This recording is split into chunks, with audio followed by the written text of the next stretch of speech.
Hello, excuse me. Hello, everyone. Welcome to the Powerful People, Powerful Stories. This is the podcast where we bring you into the lives of extraordinary people that are accomplishing amazing things. We talk about their journeys, their struggles, their wins, and the moments that made them who they are. I'm your host, Rudy Upshaw, CEO and founder of the Cross Shield family of businesses. At Cross Shield, we are a business consulting and financial coaching firm working with businesses and leaders to help them achieve their business goals and be able to grow. So today I'm honored to introduce someone with an incredible, powerful story. We have today on the podcast Mr. David Hall. Mr. Hall is the disaster recovery architect for the City of Tulsa. David has been in the business continuity disaster recovery space for nearly 20 years, working with companies like State Farm, Paycom, and now the City of Tulsa.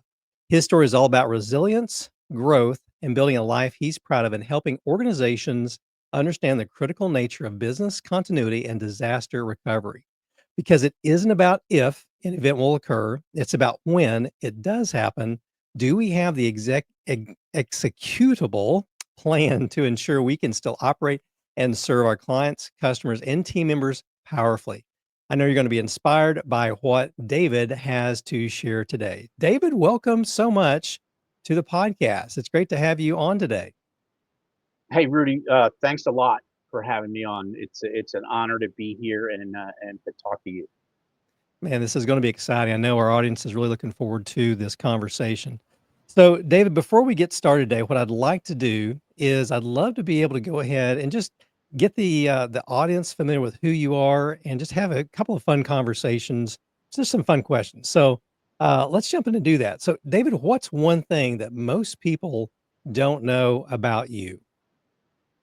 I would have to say probably that I have two drum corps world championship rings here in the house. Okay. All right. So tell us a little bit more about, for those of our audience that don't really know what the Drum and Bugle Corps is, those organizations, tell them what that is. So when I talk to people about that, I try to explain it. Most people in Oklahoma know what high school football is, and they can relate to the difference between high school football and pro football. And then what I say is, if you see your high school band, this is the professional equivalent of that. Yeah, and these guys, these Drum and Bugle Corps, they are serious stuff. I mean, for those of us that are from the Northeast Oklahoma area, the Tulsa area, we have some very powerful high school programs in the space. Broken Arrow is probably very well known to a lot of people across the country, and their kind of how they do their marching program, as is Bixby, and gosh, Owasso is just doing amazing things too. Um, I remember when I was in school, as a drum major for my high school back in Arkansas, man, I would look at these guys in the drum and bugle corps, that next level, that professional level, and just be in awe about the things that they do. So to have two national championship rings is incredible. What was your instrument that you played back in the day? I played the tenor drums back then, and I still do. I just started teaching again up here in Owasso. So Oh, very, very cool. Awesome. That's really cool. Okay. So, next question for you. So, David, what's been the most unexpected job that you've ever had before doing what you do now? wow, I would say it was probably one summer when I was in school. I did some renovations on a really old house back on the East Coast. You know, where these homes, they get built in the late 1700s or the late 1800s, so they're completely different than homes like today. And I was working with a friend of mine one summer, just as basically construction labor, but we were basically tearing down an old house that was built in the late 1700s and then Ooh, kind of putting it back together. oh my goodness. So, you guys purchase the house and the property, doing a reno, and then was it planned to flip, or were you doing the work for someone else? Yeah, no, it was like the uncle of this friend of mine who had bought the house, and he was turning it into four apartments. Mm. So he was doing like a full reno and then making it a rental, which is that's pretty common out on the East Coast. Goodness, I can't even imagine what the, differences that you guys, were working with in the house then and kinda how they're built today. Code, electrical, plumbing, all that stuff. I would imagine that you guys ran across some pretty crazy stuff as you were doing that. Yeah, I mean, and you're pulling out the old and trying to put in the new, and it's a pretty interesting thing.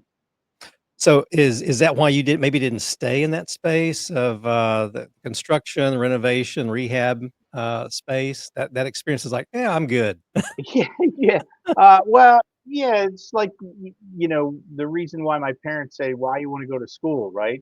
Because when you get to be the age that I am now, you don't wanna be, out, doing manual labor or things like that. You wanna be, sitting behind a desk. So, here I Yeah. am. Very cool. Hey, thanks for sharing a little bit about, some of the background stuff for you. Let's dig into a little bit more of your background. Now, I want to give you the opportunity, David, just to really share with the audience, gosh, who David is. Maybe your background story, what shaped you in getting into the line of work that you're doing today. And we're going to, after we kind of get into some of your background information, man, we want to have a deeper dive into really what is business continuity, disaster recovery. But share with the audience, who David is, if you don't mind. Sure. Well, so I'm not, a native Oklahoman, right? I grew up, in a little town called Sinking Spring, Pennsylvania. Good luck finding that on a map anywhere. And, I went to school, in Pennsylvania, went to college in Pennsylvania, and I actually started, working for State Farm, which was my first job right out of school in the insurance industry, which I never thought I'd get into. I was actually a marketing major Mm, in college, and, I kinda took the State Farm interview back then because it was a Fortune 50 company, and, you wanna take all the practice interviews you can get to get good at that skill set. And, it turns out I got a second interview, and then the next thing you know, 45 days after graduating from school, I was working at State Farm. wow. Uh, so and that's a company where when you get there, you feel like you can spend your whole career, Mm, uh, working for the same company, which is really unusual, right? But I was there for 32 years and, moved with the company 5 times. My wife and I got married when we were still, in Pennsylvania, and then, we moved to Indiana, and then Louisiana, and then finally here in Oklahoma. Uh, and we were here for about 10 years, and they decided to close the office here in mm, Tulsa as part of a consolidation. Excuse me. And at that time, they said, you can move to Dallas or Atlanta. And we were really not interested in leaving here. Our kids had been here through most of their school. I think at the time, my oldest was a senior, and I had a sophomore and an eighth grader, and it would have just been a terrible time to move them. So we made the decision to stay, and that was pretty traumatic for me, career wise, because State Farm was the only company that I knew. mhm, But when I came here, we moved up from Louisiana, uh, 3 weeks before Katrina. So we really had a sense of how devastating that was. And some of the conversations that I got into because I worked in business insurance was, the things that were going on in the business community down there.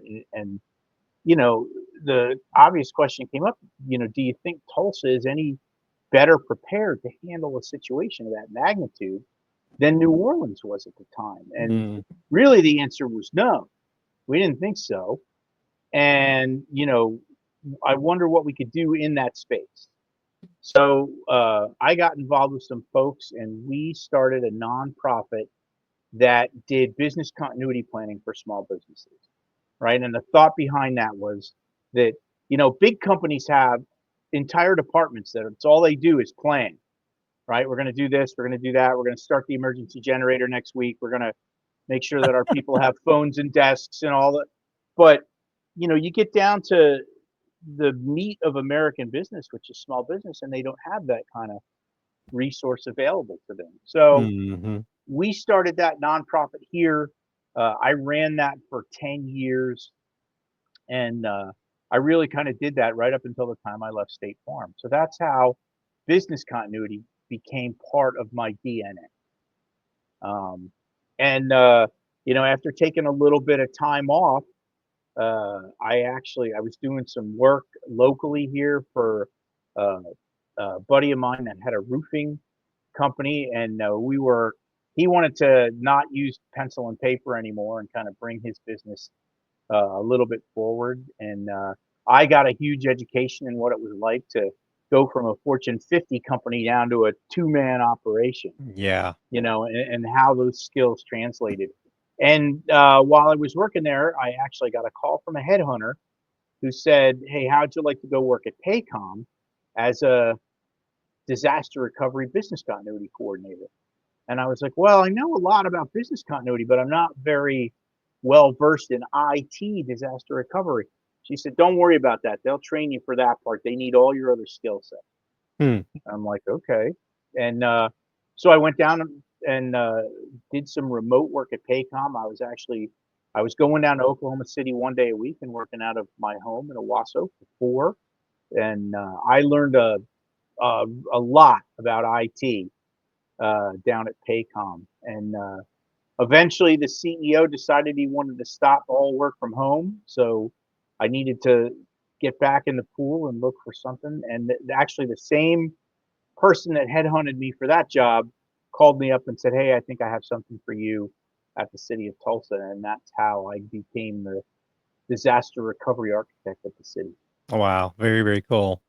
Thanks for sharing the background. So, um, if you don't mind, just really quickly, so what is the role of a disaster recovery architect for our audience? One, and so go ahead and share a little bit about that, and I want us to dig into business continuity, disaster recovery with a few questions. So, what is a disaster recovery architect? What's that role do? Well, I can tell you, so it's probably different in a lot of places, right? I will Yeah. tell you what my role is at the city, and it starts with an understanding that the city of Tulsa was ransomware 3 years ago, Mm, and they lost everything. They lost every piece of equipment that they had, all the data, everything, and they had to start over. The bad news is that they lost everything they had and had to start over. The good mm, news is they lost everything they had and they had to start over, right. Yep. right? They took Yeah. a quantum leap forward in things like cloud backup and modernizing equipment that hadn't been modernized since the early '80s when I was in high school, Yeah. and things like that. Uh, but they really didn't have anybody to coordinate the effort once they got the city back Right. online. Yep. Yep. So they created this job for me to kind of look at all of the systems that were now in place and try to figure out what the backup strategy was for everything. Have we tested everything? Are we ready to go? And the business continuity piece really comes into it because you can talk about having a DR plan or an IT DR plan, but if you can get the network back up and get all the city systems back up, but if you can't get the people to work and let them know where they're supposed to be and what they're supposed to be Yeah. doing, it doesn't really matter. It's Right. like the two things really have to fit together, right? You have to be able to have the network back up and have your IT resources back up, and then you have to have your people in the right place doing the right things so that your business can go on. And so Well, that's kind of what I oversee for the city. We're trying to make sure that all those things fit together. thank you for sharing that detail about what your role really is, and it's such an important role because, as you mentioned, David, you can have kind of all the physical or even the assets, be it physical or be it electronic, but if we don't have the not just the people, but what do we do when something happens, and how does that all get delivered out? To your point, it doesn't matter if you've got the assets or not. If you don't have the human capital and the process and the strategy, great. And I would imagine too that even if you did have the people and the strategy to implement, if we're not maybe inspecting and kind of regularly reviewing the process, it's probably a challenge too. So, fantastic. Well, let's jump into a little bit more of this detail. So, we know kind of why or how you got into the space.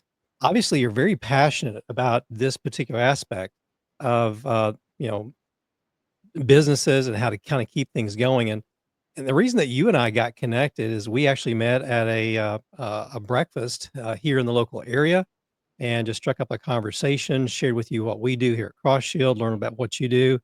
And for me, with Cross Shield, working with businesses, in the local area and also across the country, this is an aspect even for us as a firm in the business consulting space that, um, to be just really transparent, we haven't up to this point spent a lot of time in thinking about and helping our clients think about BR, BCDR. And so, I'd just like for you to talk a little bit about this space in general. If you don't mind to kind of walk through some of the things that you've seen in your past, some of the things that small business owners may need to be very cognizant of, and just kind of share a little bit about uh, the space itself and kind of what you see that we as business owners need to be thinking about, aware of, and probably need to have in place for our company, for our business.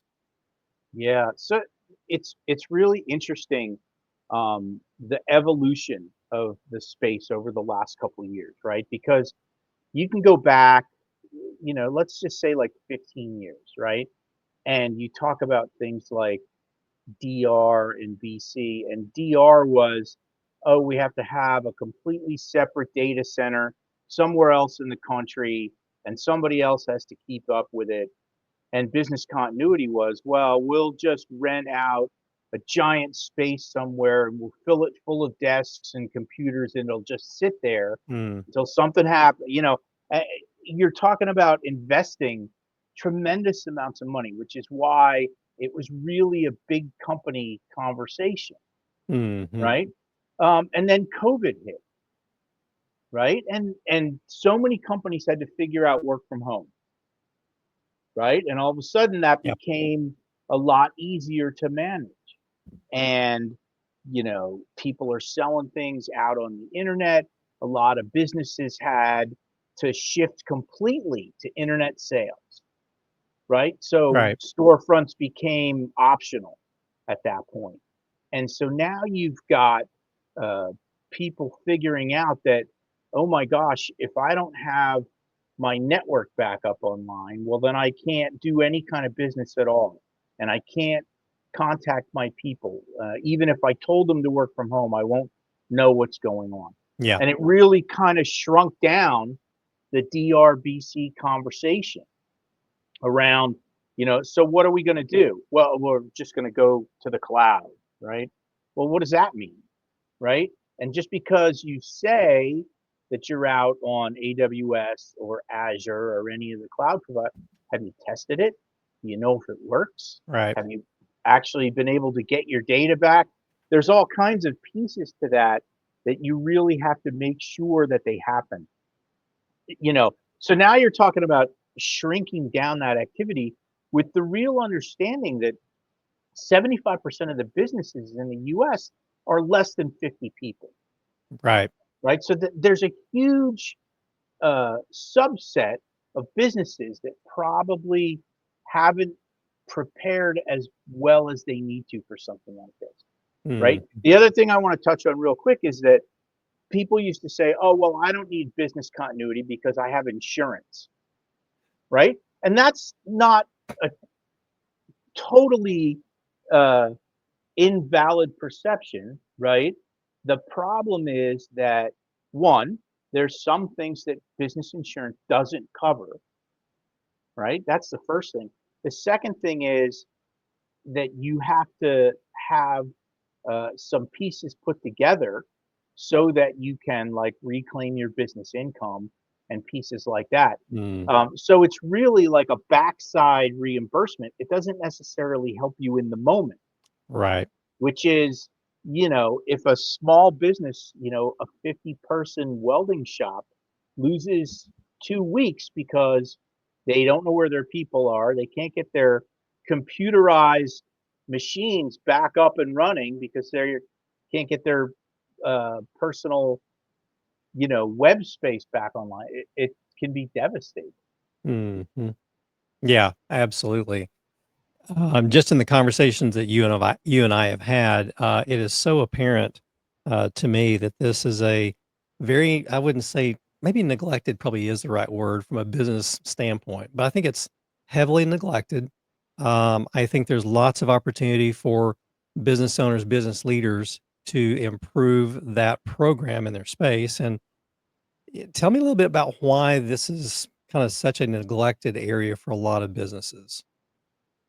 I think people tend to shy away from thinking about worst case scenarios, Mm, right? You get into especially small business owners, entrepreneurs, right? They're always thinking positive. They're talking about growth. What's the next step? And they're always trying to move forward. Um, and because entrepreneurs are really strong people with unbelievable personalities, huge drive, pieces like that. I think a lot of times they don't take a step back and say, okay, what happens if there's a worst case scenario, right? What am I going to do? Well, I'm just going to take charge and everything will be fine. Sometimes, right? That can happen. But, if you don't know where your people are, know how to get in touch with them, understand how important the internet piece is or the web piece is to your business and make sure that that can come back up intact. It doesn't really matter how vibrant your personality is, right? And so it's a piece where you have to really kind of get people to understand that, you know, while this seems like something that is very daunting, with a couple of easy uh, steps, you can really make some headway into the security of your business. mhm. Yeah, it is apparent kind of why it's maybe not as high a priority, maybe as it should be. So you mentioned some basic things that a small when we talk about small business, listen, just for the audience, we're not talking necessarily about a one shop owner or maybe a two person company. That small business definition can be quite large, and you mentioned the size of having 50 employees. I mean, that company could be generating 50, $100 million, in revenue, but still that would be a small business. So this is a wide swath. And you mentioned again, 75% of businesses across the country are less than 50 employees. That's a tremendous number. So for the audience, if you're thinking, this really won't apply to me, or it's just for those big companies, listen, this goes all the way down from a solopreneur all the way up, and I would submit to our audience there's probably not really a ceiling in this. So, but David, talk a little bit about some of the simple, basic things that maybe a business owner should consider, should think about that they could even put in place for their company. And in addition to that, listen, I know a lot of small business owners. We're all busy, right? We're all doing things. We're all generating revenue. We're managing teams. We're taking care of client issues. Um, Many of us are probably not gonna have someone available, in-house necessarily, at least on the front end, to help us figure this out. So, number one question is, what can a small business owner do to kinda start putting some pieces together? And how can they then go the next step of really making this more of an impact for their business from a positive standpoint? So I would say the first thing is we've got to get small business owners to understand the issue, right? I think Ah, if people see this for the potential issue that it could be, right, all of a sudden it takes a little bit of precedence. And when I speak around the country on this issue, I try to talk about it in terms of, look, you're talking about maybe a half a day twice a year, mm, right? Anybody can do that. There are templates that exist very specifically for small business owners mhm. that will Yep. walk them through the process, give them an organized methodology, right, for what to think about. and then just help them kind of gather the right information. And it really doesn't take that long, right? But the important thing is once you have it, you've got to exercise it, Mhm. right? Just making the plan doesn't do anything unless people know how to use it. Right. So if you have, yourself and a store manager or a primary business partner or something, you really have to kind of sit down and go, okay, a meteor just hit my house, ready, go.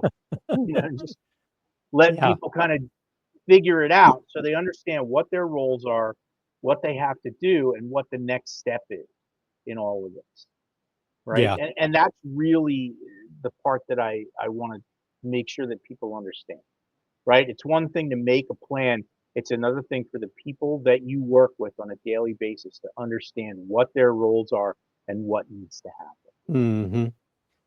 So, a business owner, they're listening to this conversation, you're like, "Yeah, you know what? We really need to do this. We need to do it consistently, but we don't even know where to start." Um, I tell, my business clients, "Listen, we all have gaps. I have my own gaps, and the reason that I, have other partners, working with me, coaching me, consulting with me is to help me identify those gaps and to make sure that I'm doing the things that are most important in my business, even if they don't happen, for, maybe a long period of time." But the reality in this space, I think, Dave, as you mentioned, it's really not about if anymore, especially from an IT perspective, even from a physical plant perspective. It really truly is about the when. The when's going to happen, and the when's not going to be probably just a one-time win, especially when we're talking about IT space as well. Yeah. So Um, go ahead. well, I was just going to say, I'm connected with a lot of different resources through the city, and one of them is I get a briefing every other week from the FBI cyber terrorist unit. Mm, And if you listen to those guys, right, it's inevitable. Every business at some point is going to get hacked by someone for mm, something, mhm, right? And you really just have to be ready to say, what, where are my backups? How far back does it go? Am I okay with all that? Because I got to start over, mhm, right? The the activity right now of bad actors, whether it's bad state actors or basically just criminals, is really heating up, especially in the cyber area. And you really just have to be, as on guard as you can be, but at the same time, with the understanding that, and you said it, it's not really if I'm going to get hit, it's when. yeah. So again, going back to my initial, kind of point that I was getting toward, and that is, uh, most of us business owners are really busy, got a lot of things going on, hard for us to think about the BCDR, space of things. So if someone would really wanted to get more information about not just the space, but man, where do I start? Where do I begin? What would you recommend? I mean, is that a conversation maybe with you, maybe with someone else, just to kind of get the wheels started, and get the ball rolling? What would you recommend? Um, so it's always helpful to talk to somebody, right, Mm, about things like this. And that can be, uh, uh, there are a ton of educated insurance professionals that actually have this on their mind. I think there's probably business consultants out there that have this on their mind, right? Or at least we do now, right? yeah. Um, the other thing is there's a lot of great templates out there for small business owners. My Mm, favorite is put out by an organization called IBHS, which is the Institute for Business and Home Safety, and it's called Open for Business. And if you search Open for Business, you can find the template. The template will walk you through most of the things that we've talked about. But having a conversation is helpful because it really, I think, narrows down what's important to the business owner, yeah. right? Well, the most important thing for me is this, and this. Okay, so you can tailor this template a little bit more toward what's important to you. Or I have a 50-person welding shop. Well, I need to make sure that my machines work and I can get to my people. All right, well, let's focus on that. Right. Right. right? So, as much as I think templates are helpful for organizing your thoughts, I think a conversation is critical because it really helps you kind of narrow down what you need to do. Mhm. So what I hear you say a little bit too is start somewhere, make it part of your company's DNA that it's not necessarily, well, it is not when. I'm sorry, it is not if at all. The if is not an issue. It is the when, and being prepared for that inevitability is really, really critical. Um, Fantastic. Man, this has been a really great conversation. I know our audience has taken a lot from the journey, David, that you've taken us on in this BCDR space. It's been very impactful for me. It's been something that we've now incorporated into our conversations that we're having with clients that we work with, and looking at those partners like yourself, those other people that may be more knowledgeable to be able to bring into the conversation when the need arises. But business owners, leaders, I'm just want to just reiterate this is such an important piece and it needs to be part of your overall business plan. And but before we wrap up, David, is there anything else you'd like to share, whether it's maybe a particular message, lesson, or something maybe we didn't cover today? I'd like to give you the floor for last little bit, and then I'll wrap us up with our podcast today. Well, first of all, Rudy, I want to say thank you again for the opportunity to be here to talk about this, right? To kind of bring some light uh, to this piece for small business. I think the most important thing that we talked about, and you just said it again in your comments, was you got to find a place to start, right? You've got to have an understanding that this is going to be an issue. There are a lot of different pieces that can help you, including insurance, including talking to a Mm, consultant, including making sure that you're focused on the right things. But every little step that you take is one step closer to actually being able to recover. Whether it's an F5 tornado or it's a ransomware attack from a bad state actor, there's a lot of different ways that your business can be affected. And the only way that you can assure that you have positive momentum for a return is to have thought about these things in advance and made some plans. fantastic. David, thank you so much for the time. Wow, what an amazing conversation today with David Hall, disaster recovery architect for the city of Tulsa and expert in the business continuity disaster recovery industry. David's journey is a testament to really just resilience, vision, discipline, leadership in all this areas related to business continuity disaster recovery. And I know that there's something in this episode for everyone that's listening. So, whether you're chasing a personal goal, building a business, or overcoming challenges in your own life, I hope today's conversation left you feeling inspired and ready to take action in this space. So, if you enjoyed today's episode, here's what I'd love for you to do: subscribe to Powerful People, Powerful Stories so you never miss an episode. Leave us a review, it helps more people discover these inspiring conversations. And then share this episode with someone who needs to hear this message today. So, again, thank you so much. Remember, at Cross Shield Financial, Cross Shield Strategies, the Cross Shield family of businesses, we're here to help you take control of your financial future and grow your business. If you're ready to move forward with confidence, feel free to visit us in the descriptions that we'll have at the end of this podcast. So, David, thank you so much again for the time today. And wow, what an amazing conversation. And it's great to see you again, sir. And if there's anything that you need from me, let me know. Thank you. All right. Take care.